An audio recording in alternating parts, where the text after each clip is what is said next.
আরেকটি মেসেজ দিতে চাই আপনাদের কাছে। সকলে মাফ করে দিবেন। অনেক কিছু অনেকজনের বলতে পারি, কিন্তু সকলে মাফ করে দিবেন। এই যে এই মাসের 6 তারিখে একটা বড় ধরনের একটা ভূমিকম্প হইতে পারে, এরকম আশ্বাস দিছে। হয়তো 6 তারিখের আগেও হইতে পারে, আবার 6 তারিখের পরও হইতে পারে। তো বড় ধরনের ভূমিকম্প বাংলাদেশে প্রায় অনেকগুলো হবে। তো মেসেজটা দিলাম, সকলে মানে খেয়াল রাখবেন। ভাই, মারা গেলে কখনো আমরা বাংলাদেশে আর কখনো আসবো না, পৃথিবীতে আর আসবো না। হ্যাঁ, তো এই ভূমিকম্পটার থেকে বাঁচার পথ একটি আল্লাহর কাছে দোয়া করা আর নামাজ পড়ুন। আর আমার আপন মা বাপ, আপনার আপন মা বাপ সকলরে দেখাশোনা রাখা, খাওয়া দাওয়া করা, গোসলবোর করা, বিভিন্ন ধরনের আপনার আত্মীয় স্বজন, ভাই বোন সকলের সাথে ভালো থাকা, ঠিক আছে। আর 5 ওয়াক্ত নামাজ পড়া। আসলে আমিও 5 ওয়াক্ত নামাজ পড়ি না, তারপরেও আমি বলতে হয় মুসলমান হিসাবে।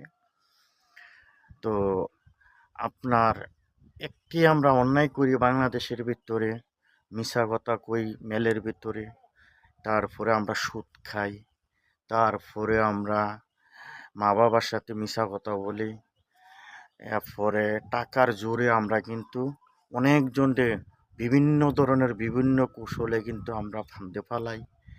আসলে আমরা নিজেদের ভিতরে আমরা নিজেরাই কিন্তু ভুল করতেছি। আসলে আল্লাহ তো আমরারে বলতে পারে না, কিন্তু কিছু কিছু জিনিস আমরারে দৃশ্য দেখায়। দেখো আমি কি করতে পারি আমার ইশারায়। কত মজবুত করে আমরা বিল্ডিং করি, কত মজবুত করে গাছ হইতেছে। পৃথিবীর যত কিছু আছে সব কিছু আল্লাহর নির্দেশনায় হয়, কিন্তু আল্লাহ একটু ইশারা দিলে সব কিছু তছ নছ হয়ে যায়। তা আমরা আসেন সকলে আমরা সত্য কথা বলি।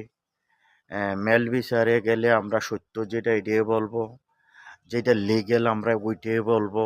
আসলে এই পৃথিবী কিচ্ছু না। যেমন সাগরের ভিতরে যেখানে পানিটা ওঠে, পৃথিবীর সব 2 সুতা যদি উপরের দিকে ওঠে, তুমি পানি যা আছে সব মাটির নিচে চলে যাবে। আবার 2 সুতা নিচে যদি চলে যায়, এই 2 সুতা পানি আমরা এই গাছ গাছরা যা আছে সব কিছু আমরা তল করে নিতে পারবে আল্লাহ ইশারায়, আল্লাহর ইশারায়। তো সব কিছু মিলেই আমরা সকলে আমরা ভাই ভাই মনে করি, মুসলিম যারা আছে আমরা সকলে